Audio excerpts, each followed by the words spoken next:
Hello, good morning and good afternoon to Mark, who's joining us from Europe today. Welcome to the session, How Artificial Intelligence and Knowledge Graphs Can Make Your Research Easier, to be held during the Conreceit Virtual Week. I'm Daniel Blake. I'm the Senior Marketing Manager for Key Global Accounts here at Elsevier. And first of all, I'd like to extend a very warm thank you to the National Consortium of Scientific and Technological Information for inviting us to partner with them during this important week for the scientific community in Mexico. Elsevier, as a leader in information and analytics for customers across global research and health ecosystems, welcomes you to this 1-hour session. Important to mention, during the session, if you have questions, please put them in the chat, and we will address these all at the end of the session. So we have some time for Q&A at the end. So it's an honor for me to present Mark Siebert. He's the Director of Research Collaborations here in Elsevier. And just so you know a little bit about him, I'm going to explain a little bit about his background. Mark is developing and managing Elsevier's flagship partnerships in Europe and life sciences around STM innovation, like artificial intelligence or research integrity. Examples are the launch of Elsevier's DiscoveryLab as part of Amsterdam's Data Science or the Joint Innovation Center with Humboldt University in Berlin. He's also the co-author of Elsevier's recognized AI report, which we can also share the link to if you'd be interested in downloading later on. Furthermore, he has a business informatics background with his own research in semantic search.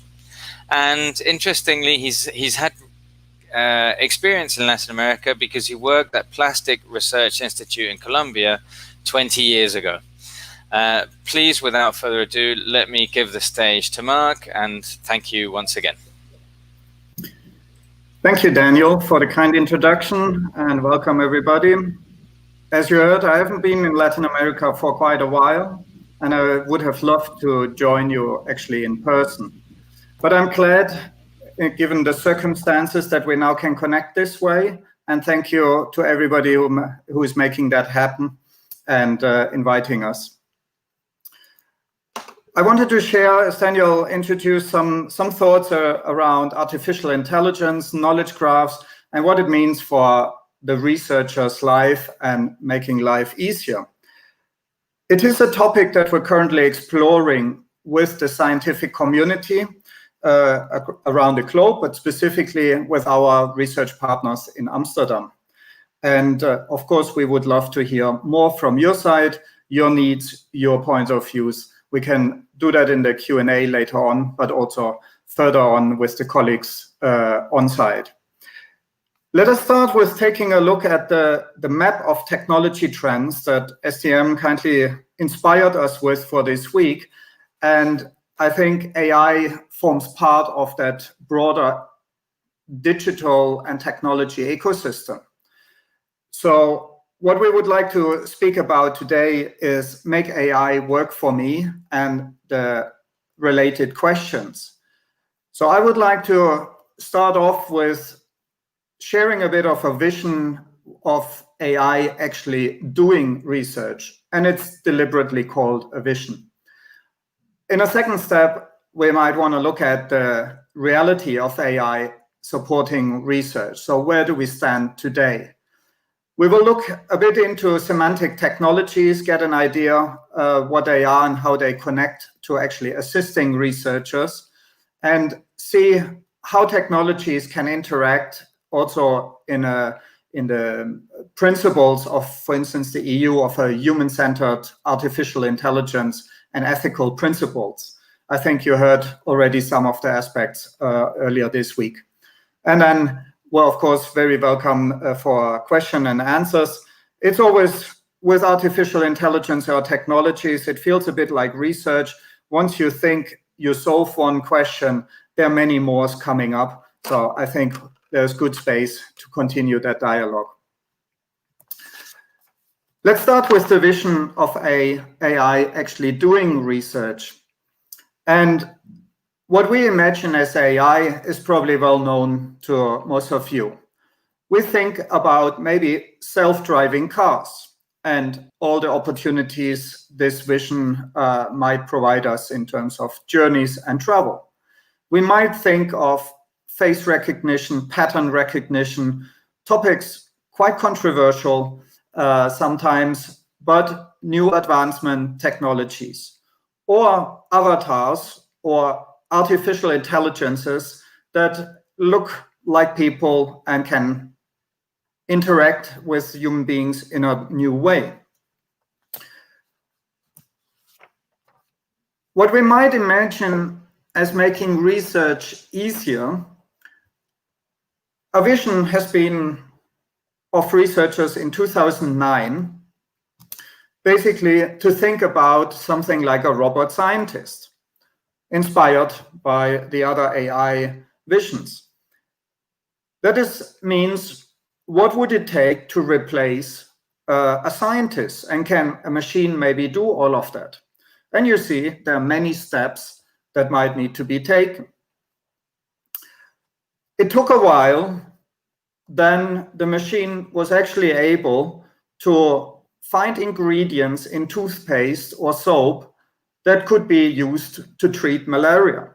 So there were some results from it. Basically working with automatic hypothesis formulation, shaping experiments to confirm that, record those experiments, and at the end being able to reproduce some of them. So is this a way that you would think it makes your research easier? Would you, or when would you start trusting such a machine to actually come up with the right results?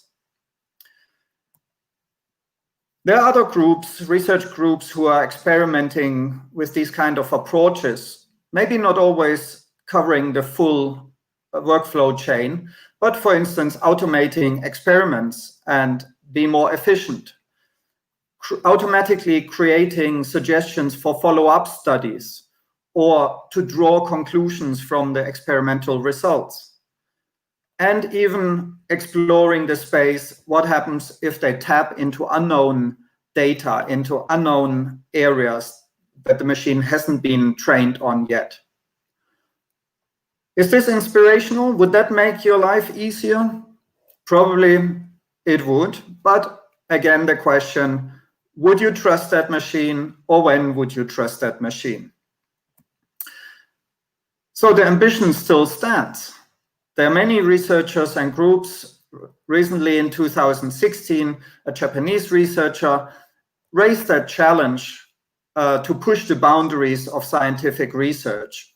First, maybe in biomedical sciences, where the technologies and experiments are very vibrantly developing, and turning it or expressing it in a more formal plans in recent big conferences of the AAAI, which gets more and more supported to actually study the challenges and the problems that it would take to push the boundaries of scientific discovery. So the president of AAAI, Yolanda Gill, even pointed out some milestones on the longer journey if we would imagine something like a machine to win a Nobel Prize, and maybe quite timely, that type of thinking in the time where the Nobel Prizes are handed out. But as you see, there are probably some steps to take in terms of reproducing articles, assisting the researchers, and co-creating it. So if we think back on robots, the development of robots in our everyday lives, we had something like a RoboCup. So 20, 30 years ago, people had similar challenges, and they started on setting up those competitions to become better, to support science. Do we now need a RoboCup for discovery and to push the scientific boundaries? As we have seen, it's probably a longer way to reach a full robot scientist. So let's see how these steps could look like. And I've chosen here a more practical framework and not a scientific framework. But looking from a practitioner point of view, we have a lot of supporting technologies already. For instance, handling big data. You might think of genome analytics, analyzing health conditions, astronomy. We also have already assisting systems that are already suggesting insights or summarizing topics, help us search, simulating research environments. It might become a bit more research edge when it comes to generative tasks like hypothesis generation, writing or creating text, or as we have seen, maybe running experiments. And all of that, not to say the replacing part, and I deliberately put it in brackets with a question mark, will a machine really be able to create new insights? And generative modeling or other technologies help us with this. I would like to offer those steps for us to structure and guide a bit the further discussion, and we'll look a bit deeper into the aspects. Especially if we look where we are now and what examples we have, we're looking at the assisting part or phase, and we're maybe exploring how we can transition to a next level. So what means making research easier in a dynamic world? And basically, if you're looking around you, the COVID crisis, I think, has demonstrated a lot of new ways of working, an unprecedented increase of publications, of preprints, but also, since it's a global topic, a lot of researchers across the globe are working on it. It's not in selected centers. It is with everybody in different local circumstances. How to make research easier in such a dynamic world? So if we take a step back and think how we make things easier in our everyday lives, and I looked up some tips and tricks in novel literature, you'll find topics like, why don't you just have less stuff? Clean up your house, get rid of it. Maybe you just want to prioritize or structure it in the right way so you see where you're going. Apply the right techniques, and I emphasize the right techniques, or just ask somebody for help. I would like to look a bit deeper into the last two. So which techniques or technologies can actually help us, or how can we ask for help? The first two, I think, they're different working styles that everybody can look at. Apart from the individual approaches, we also have the opportunity, of course, to combine them. It's not always like the one and the only. So if you imagine using the right technique, would that be, if you look at our everyday lives, and I took an example here from our current day working from home, cleaning up at home. If you have the right technique, you can structure it. It looks neat and nice, and it's, of course, very achievable or desirable. But it takes time, and you would need to know how to structure it. The other approach might be equally successful, applicable. You can just ask somebody for help to guide you through the chaos or the dynamic. So basically we're saying, let's just deal with it. Or we can see, is there a way to combine it? Can we apply technologies, people, structures? How would that look like if we get it all together? So let's go back to the information space and examples we're all familiar with. So if we look at the web a while ago, we tried to structure the web, and what we saw were catalogs. Yahoo might be one of a prominent example. Equally, somebody said, I found ways to navigate the chaos, and we found search engines that actually navigate us through the topics and bring us back what we're looking for. We also had combinations. The one or the other might remember the from Microsoft, the assistant, but it didn't work out, or it didn't prevail in everyday life. Today, we probably change the techniques and advance them and have new interfaces, but we still think of structuring knowledge, maybe today using a knowledge graph, or we're using machine learning, pattern recognition. So techniques that actually help us see through and navigate through the chaos and the dynamic. And we're experimenting with ways to combine the one and the other and find ways that are easier to connect to each other in a form of an assistant. Would you think, does it work? The one says yes, the others maybe can be better. I think it's already getting better and it becomes actionable. For instance, if you look at search results from Google at the moment and you look for a flight from Amsterdam to Mexico City, you get already actionable results. You can click on them, you can directly book a flight. That is already more than just supporting the search. It's assisting in my task of getting from A to B. So if we look into the world of research, we find similar patterns. Librarians, people did a great job in categorizing, structuring the knowledge over years, over centuries. We also saw search forms to navigate the dynamic in different ways, whether it's through data, through publications, through other types of content. We applied a similar approach. The question is, it's a similar experience, but how would a digital research assistant look like? Is there something like an Alexa for research? Before we can answer that,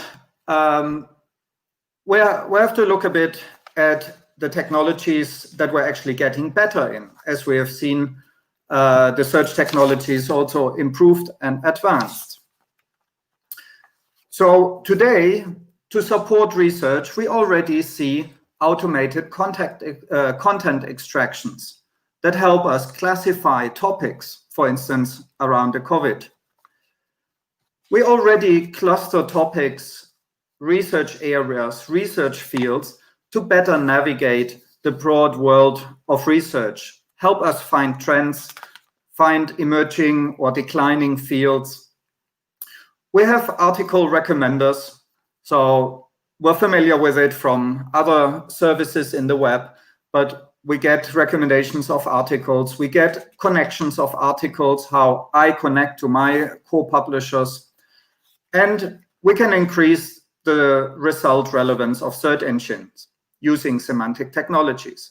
So a lot of the examples and features exist already. Yet, and I'm referring to a study that my fellow colleague, Adrian Mulligan, was leading just recently. You heard him earlier this week. To understand the trust in science, understand the needs of the researcher community in all the challenges that we're still facing.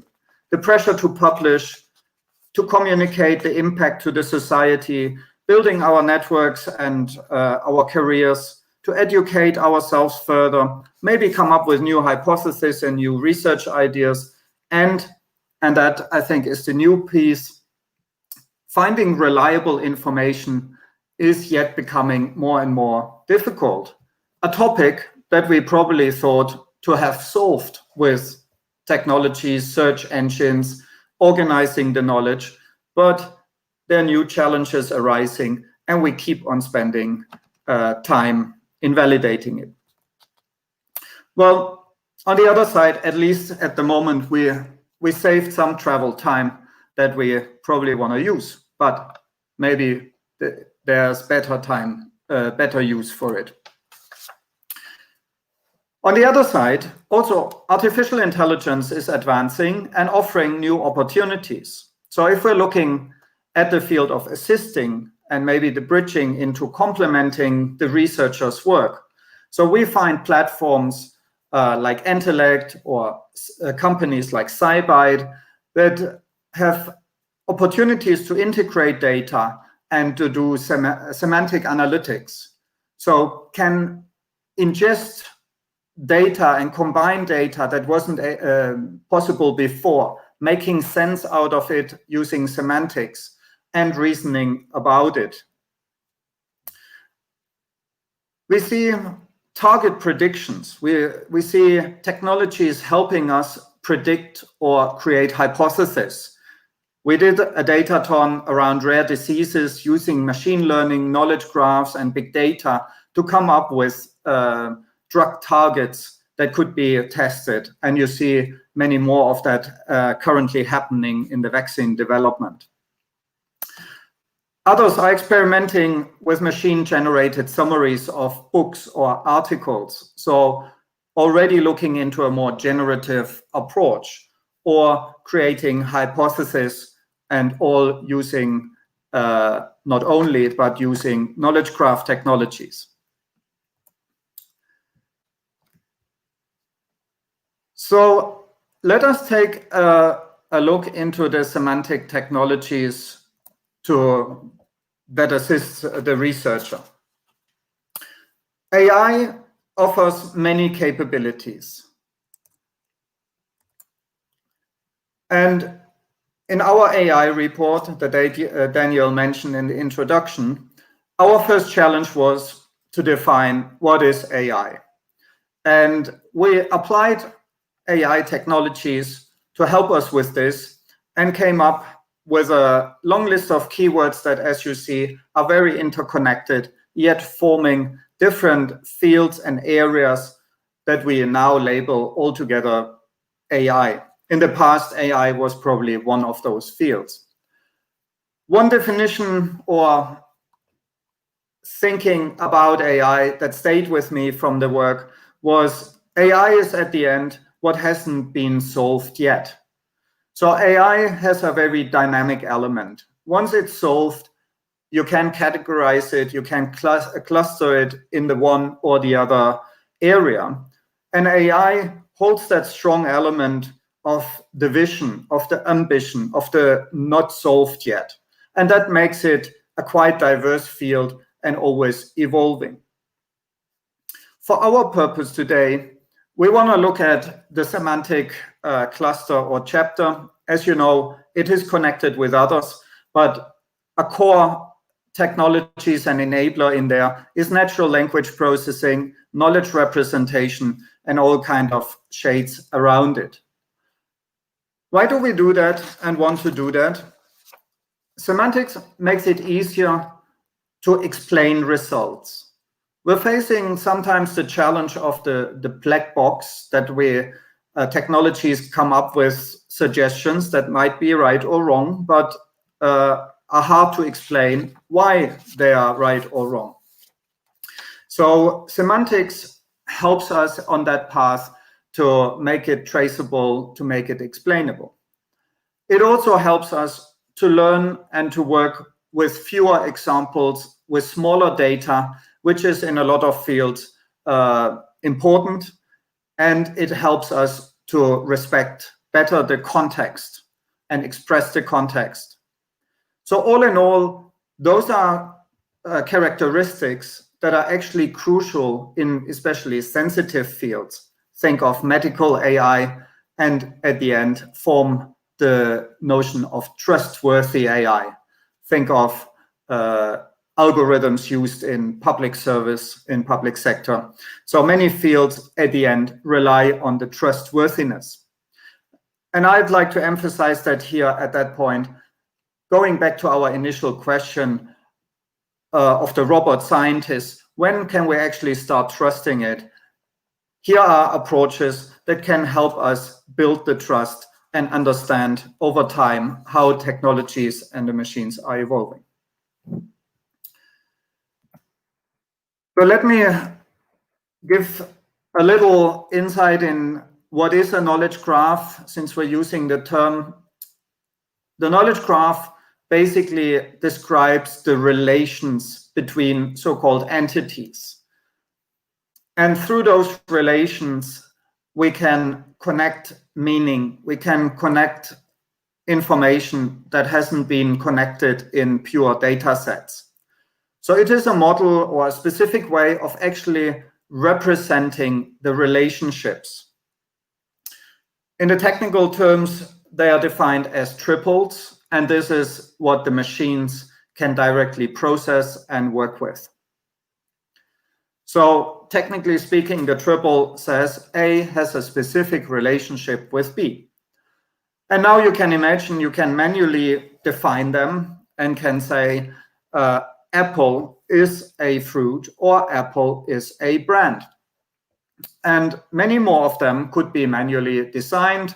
We can learn them from existing knowledge or articles, or we can try to automatically extract them and get a different scale. So if we think now, how would an ideal research assistant look like? Imagining an AI, maybe even with a human interface, as a partner in the lab, in the research field, in the daily research. We think there might be three fields of assistance. The first is finding the right research direction, finding funding for the research and actually setting up the research, maybe the one to win the Nobel Prize. The second part of assistance is to help with specific research questions, probably very domain or field specific.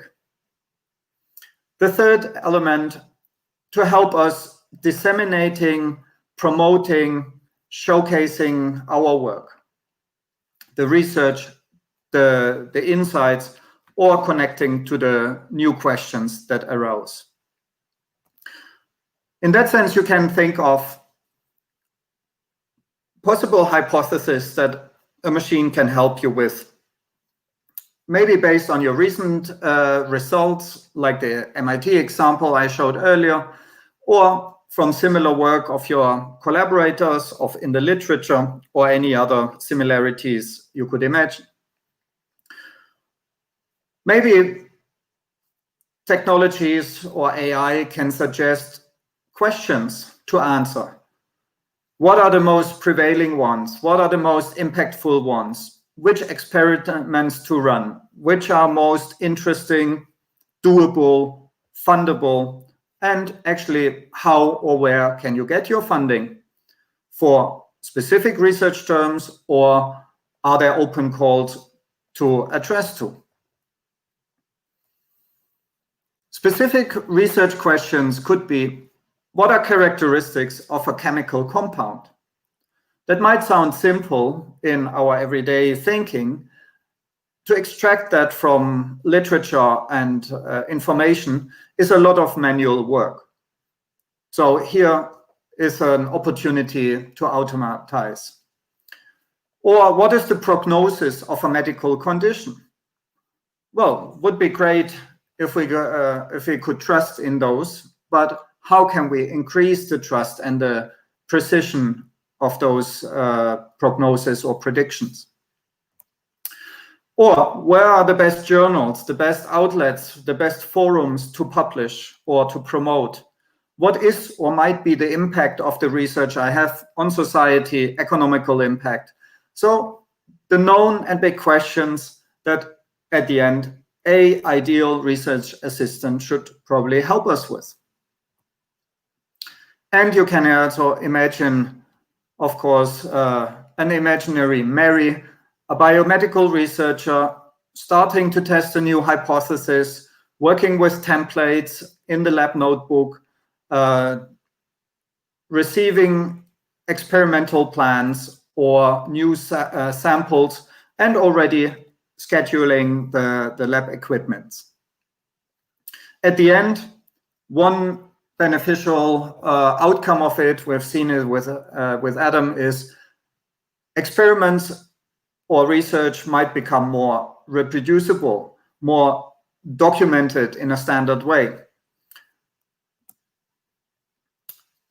If we look what we find already, we have already virtual research environments.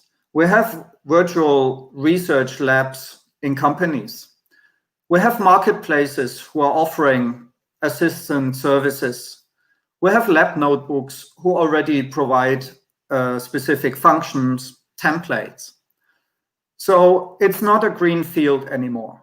We do have environments that can enable us, and I think looking or remembering the STM tech landscape from the beginning shows us that AI is one element in the big environment that we're embedded in. And we also see new, call it assistant features or solutions. So you could ask the computer to please convert the code into another programming language or into another publication format. Or at Stanford, people looked at, can you automatically repair or debug my program? So where is good practice of writing software, improving software?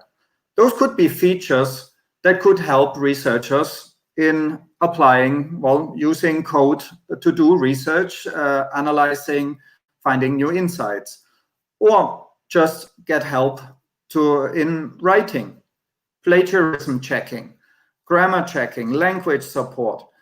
Many services and features are partially available or being explored. Yet, we haven't seen all the right combinations of it. Remembering back, it's not the one or the other. It's maybe what is the right mix of tools and features for the specific challenge or working style of the researcher. So what is so difficult about it, and why is it not all there full scale already? If we look back into the different phases, I think on the supporting side, where we already work with technologies, it's a constant way of improving the interaction, the computer-human interaction, the user interface. Is it through speech? Is it through direct entry into the system? Is it a manual annotation or the validation? So a lot about the workflow integration seamlessly between the tools. In assisting, it's about scaling. We've seen a lot of functions, features are technically possible, but are they performant enough? Are they big enough? Can they digest the right type of data or the right quality of data? Can we automate further on that side to also make it cost efficient? Looking a bit further in the generative side is, can we reason about complexities that the questions we have to answer? And remember the Google example of the flight search. It took quite some years and background knowledge to actually provide actionable answers. And with all that, I'm actually not talking about even replacing it. It still maybe stays a big question mark, because the question of explainability we're probably just starting to explore.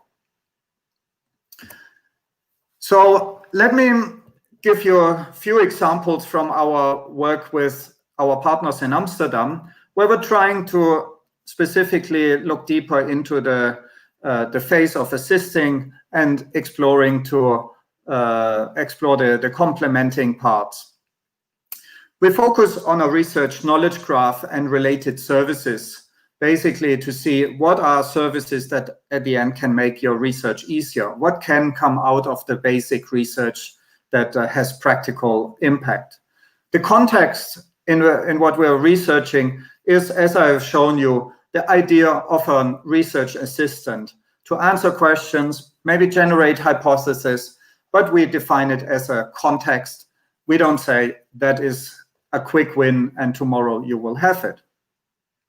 So our mission is to accelerate the research intelligence across those data platforms, using and combining the different technologies of knowledge representation, machine learning, information retrieval, and finding the right mix for the questions and challenges that we have seen. We work with different postdocs and PhDs that are closely embedded with our colleagues in product, in data science, and also in that way embracing a very open research environment. So actually the research we do together is at the end serving us in research. So our Discovery Lab, the lab that we have together with our Amsterdam partners, actually extends our own AI capabilities in the first place. As I said, we're looking at knowledge graphs, so the query construction, the knowledge-driven query construction, the knowledge graph construction, through predicting linkages in the graphs and understanding the text better. So a lot of what we have illustrated earlier, the core elements of a knowledge graph, and scaling that and automating it further. Building on the big tradition of information retrieval and moving from questioning and searching into answering or active hypothesis generation. In all that, combining it either for those basic research challenges using technologies like machine learning, deep learning, or reinforcement learning to basically make that happen, and combining it. But making our capabilities more powerful is only one part of the triangle. To make assistance and solutions trustful and reliable, there equally have to be quality data, literature fed into the systems and being worked with. The right level of enrichment, the right level of annotation is what makes at the end the trick and makes the capability even more powerful. This doesn't come out of the blue. There's a lot of, in the past, manual work, more and more automatic work, but also domain expertise that flows into it to make it meaningful. And as we have seen in the ecosystem, AI as a standalone doesn't make the trick. It has to be embedded into the overall work environment. It has to work across different platforms, different local IT environments, and hence has to be, in a way, agnostic, service-based, and fitting into different interoperable architectures.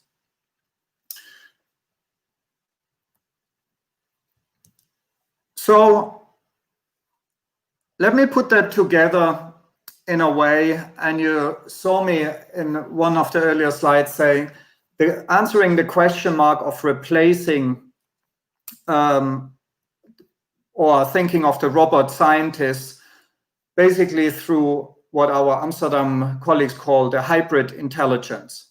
So to assume that at least for a longer time, like with self-driving cars maybe, we first have to take the first step and find a way to actually work together with AI to build the trust, how we can collaborate, how AI can support, assist us as human beings, and actually amplify the capabilities we have, and also respect the ethical concerns around it. So let me give you a few thoughts around it. We're working especially as a company with European roots, a strong foothold in Europe, inspired by the ethic guidelines of trustworthy AI.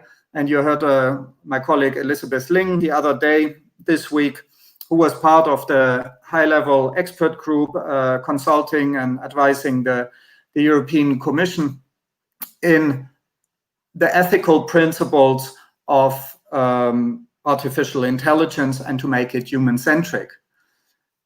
So those state that the tool actually has to serve the people and ultimately the human well-being. So this is, I think, a vision very much aligned with research to find the answers, the solutions to grand challenges and serve the human well-being. But also the development and deployment of AI itself has to adhere to ethical principles, to respect the human autonomy, to prevent harm, fairness, and accessibility. I want to point out one of the key requirements that have been set up is the human agency and the oversight. That is what connects the artificial intelligence and the human to the human intelligence, the hybrid intelligence. We see that the human intelligence offers great capabilities. Machine intelligence offers great capabilities in its own sense.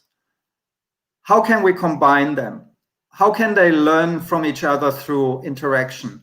How can they learn how to interact or be incrementally adaptive to each other? In that sense, hybrid intelligence is expanding the human intellect instead of replacing it. And this is that we have to respect the ethical, the legal, and also our societal values. So to enable those visions and advance on the algorithmic and technology side, we also have to do our data homework. We know there are different steps to make a quality set of data. We have to curate it, we have to be able to access it, data has to be fair. We have to de-silo it, connect it in a way, we have to harmonize data, we have to enrich it and link it. And I would like to add, we also have to make sure it's ethical and supporting the principles and the governance that is just emerging.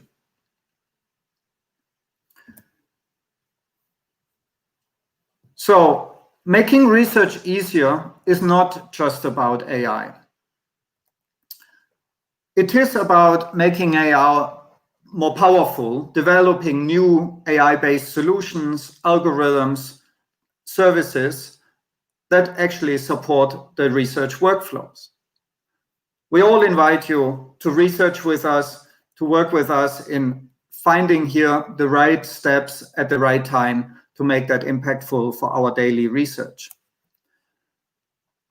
Making research easier means also to make solutions reliable. And that depends a lot on the trusted content and data that they are trained on or fed into or working on. That means to include ethical principles by design and to think of it as a hybrid intelligence in collaboration, in amplification of the human intelligence. So we would like to invite you to go for quality than quantity first. And as I mentioned, AI is not a standalone. It has to work integrated in our environments. It has to be interoperable. So to connect and to be future-proof, maybe as service offerings, vendor neutral. And here we would like to invite you to explore pilots with us or with other publishers or solution providers. We are very happy and open to evolve that. There are so many questions along that journey as we have seen. So I would like to thank you. I hope you got some inspirations and I hope you got some more questions that I'm very happy to take now, but also invite you to contact our colleagues in the region. I think there's a longer journey for all of us to go, and I hope we can connect further and work together on that. Thank you very much, and happy to take your questions. Thank you, Mark. I'm back in the room. An excellent presentation, very clear, very interesting. So thanks again. And it does raise a lot of questions, and not only just for the research field, but also life in general. Where is AI going to take us, and how it impacts our lives on a day-to-day basis? It's a really interesting topic. So once again, thank you for that. And so let me put some voice out there. Oh, by the way, you've had a lot of people saying hello from around Mexico. We've had people in Puebla. I'm not sure if you know the geography of Mexico, but we've had people from geographically all around. We've people in Puebla. I think I saw Guadalajara, Mexico City.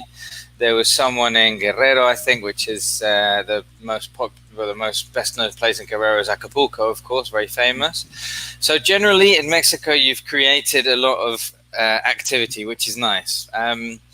So, without further ado, why don't we go to some questions? If they come in Spanish, I'll translate them for you, or if they come in English, I'll just read them. Here we go, and here's the first one. Okay, a research assistant sounds inspiring, but is it realistic to have one for all questions? Isn't research too diverse and specialized? Well, that's a good question. And as I said, yes, research is diverse. And hence, knowledge graphs might help us to capture some of that context. So in Elsevier, we have a knowledge graph for health. We have a knowledge graph for life science. And maybe they might connect all together, but in each subject field, in each context, they help us to address the specificity and the diversity. And we have to see if there is something like an Alexa type of assistant. Probably lab research with a lot of experiments probably needs a different interface, a different form of assistance than desk research.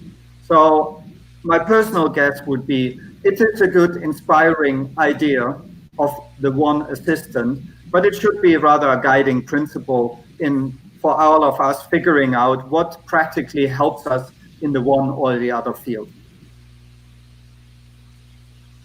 Yeah, clear, and it makes perfect sense as well. Thank you for that.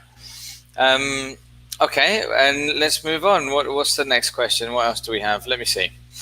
We've seen a lot of promises and vision around artificial intelligence, as you showed, also in other fields. In the current world of budget cuts, we need practical solutions, particularly now in COVID times. What is realistic in the next 1, 2, or 3 years? Yeah, I think we've seen, I showed a couple of examples of existing features, as I would call them, that already help us in the daily research in supporting our challenges with big data. We're experimenting, especially in the biomedical field, hypothesis generation. So features are out there. They probably require, or some require expert support. Others are already available as standalone features that need integration into the workflow. So I think what is realistic is to start with those and to experiment with the upcoming ones and to learn from them. So there's excitement. If you're excited to test and try and spend a bit more time on the leading edge ones, there's a lot to discover and to understand what might be possible. If you say, I don't have the time, I don't have the budget, I'll wait for the ready-made solution, you see how the field is evolving, and think back of the Google evolution from the catalogs to the search engines to the now answering by one click. So I think the evolution is happening around us, and it's a question to every individual how to be part of that journey. And we're more than happy to engage in different ways along that, on the innovation side, on the solution side, and hear your feedback, what works, under which circumstances. Yeah, that's very insightful, I think, as well. Okay, and here we have another one. In the field of AI, there are use cases for positive and negative outcome. How regulated can AI be, and where do you feel could be the biggest risk for humanity? Yeah, very good question. I think it refers very well to the current discussions around AI ethics. And the deeper we dig, in our AI report, we discovered that there was actually no big research about AI ethics. It wasn't a topic in the curricula. It was maybe a philosophical field, but now also regulators realize that there's more to it. There are topics from privacy over biases, and the question, the impact that AI has on society, on the deliberate use case, might be different to look at and to regulate than the AI algorithm, how it works, how it's designed, how it's developed. And I think, although we think it's all new and uncharted territory, I think there are analogies and fields to learn from. If we, for instance, see in the financial industry, we have a lot of financial models that are governed, that are clear policies around, with all, as you say, positive and negative outcomes, but where we have already systems in place and mechanisms that help us do that. And I think the key part is finding the right balance, balancing the risk on the one side, but also to see the opportunity in how we can advance it and make use of the technologies in a responsible and trustworthy way. Yeah, and it's funny, and that's a great answer, by the way. And it's funny because yesterday there was a lot of, well, I wouldn't say a lot, but there was a few questions also centered around the ethics. And I think the message was quite similar that, well, yes, it is new, but it's not completely new because we can draw experience from other places. So it's not quite as terrifying as maybe we should, sometimes people can think. But yeah, really interesting. Okay, moving on. Let me see. You refer to a report. What is this report? What is the report for, and how can we use it? This is the AI report which you co-authored. Right. So 2 years back, so what is the report? It's called the AI report. So if you Google AI report, Elsevier, or AI Resource Center, you can find that. And I guess, Daniel, we're happy to share that. Further, you find also the link on the slide I've shown. There you can download it. You can look at the methodology that we applied. So that is the report in itself. And what is it for? It was for research leaders who were looking at the AI hype that some called. So all the developments that were happening around us, to see, where should I invest? Should I invest into artificial intelligence research? Should I apply that into my research fields? How do I collaborate there? How can I attract the best people? It was for government policymakers to see where are the dynamics coming from, which fields are actually driving it, and also understanding the field of AI. What is it actually that we call AI or that created that hype? So practically how you can use it, I don't know your background exactly, but you can use it as an inspiration and just see what is happening in the field of AI research. Where is it happening? What are the trends? Who's collaborating with whom? And derive insights from that side. You can, if you're researchers yourself or interested in it, you can use the methodology or the data that is also published in Mendeley data. You can use the data sets and work with it and build on it yourself. We have think tanks who did that. We have indices, so the Stanford AI Index is building on it. And we have governments that use it as guidance for their policies, their AI strategies, or the EU, who is now building an AI watch to actually understand in a better way how to analyze the impact of AI in society. So there are multiple ways how you can build on it. And if you have ideas or thoughts, shoot us an email. I'm sure we'll find a good way to work on your specific case. Great, thank you. And I'm just having, sorry, I was just over here because I'm looking at some of the comments. And again, a lot of people saying hello. Fernando Cruz says, what an excellent presentation. They're saying hello in Zacatecas. So clearly you're having a good, solid impact. So congratulations. Let me see, we've got a couple of minutes left in the session. Let's see. We have another question come in. Where is the largest opportunity for AI during the next 5 years? Well, that's a good question. If I would have to answer, I probably would sit in a hedge fund or a venture capital company and betting on that. But I think if we look back a bit into the presentation and the scope of maybe where the largest opportunity for AI within research lies, clearly we see a big drive in the biomedical field. Look at the COVID discussions or research on vaccines and predicting targets, drugs. I think there's a big societal interest and need. There's a lot of money to invest, and there are now the technological capabilities to actually deal and crack through the complex and big data challenges that are there. So that, I think, is certainly a field that we already see emerging. On the other side, I think the opportunity lies in the combination of the technologies. What I try to illustrate is that AI is probably not one technology or one thing.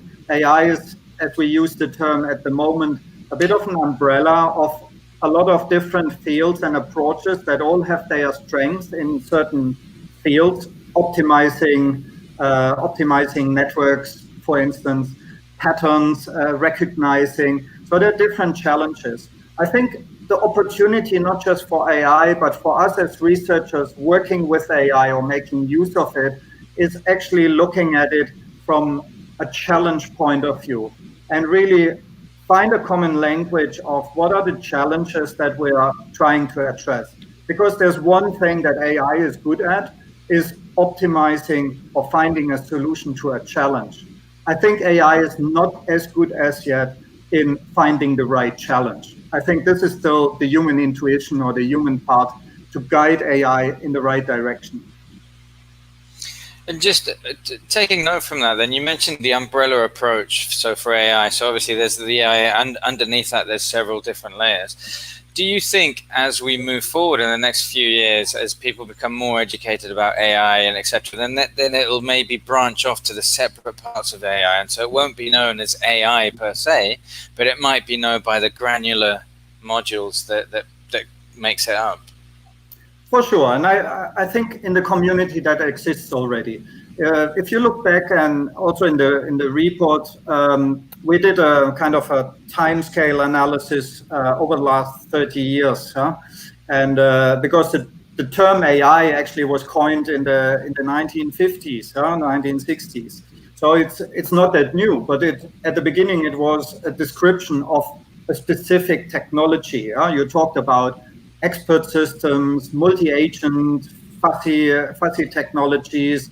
So the fields already existed, and actually the term AI emerged as an umbrella from those fields. But you're right, there's one phenomena that the community is discussing. They call it the AI winters. So you see these waves, you see the hype of AI, and then you have a winter when technology is maybe not solving all the questions and fulfilling the expectations. And this is where typically the wording changes. We talked a lot about deep learning or machine learning, computer vision, that was actually driving a lot of the recent hype of the last years. And one of the reports here, State AI, that I quoted, they are mentioning that NLP, the semantic part, might be one of the next waves. Also, as you see, it's not a new field, but it might be one that finds now the time of making the next strides and impact. Fascinating. There's a whole world to discover there. I'm very cognizant of the time, and we're coming up to the top of the hour. So maybe if you have any final reflections just for the group, and then I'll just close the session. But once again, I'll say my thank yous at the end. Yeah, sure. No, thanks for joining me on that journey. I mean, for me personally, it has been already a journey along that topic and discovering it. And I'm very excited to work together with you in exploring the challenges ahead. As you have seen, there are many more questions to solve. If you have thoughts and ideas, we're more than happy to work with you locally around your use cases, your challenges, and see what works already and what are challenges that we might need to take up in our research and innovation program. Excellent. Okay, well, once again, thank you. I mean, that was fascinating for me. It was fascinating, I think, for not only the Elsevier team, but of course the participants. We've seen that in the chat. We've seen that they've been quite active and quite grateful. So yeah, I mean, thank you to everyone. Again, someone's writing excellent presentation again. Thank you for everyone who joined, and thanks for everyone who was participative during the session. And with that, we will finish. Thank you very much.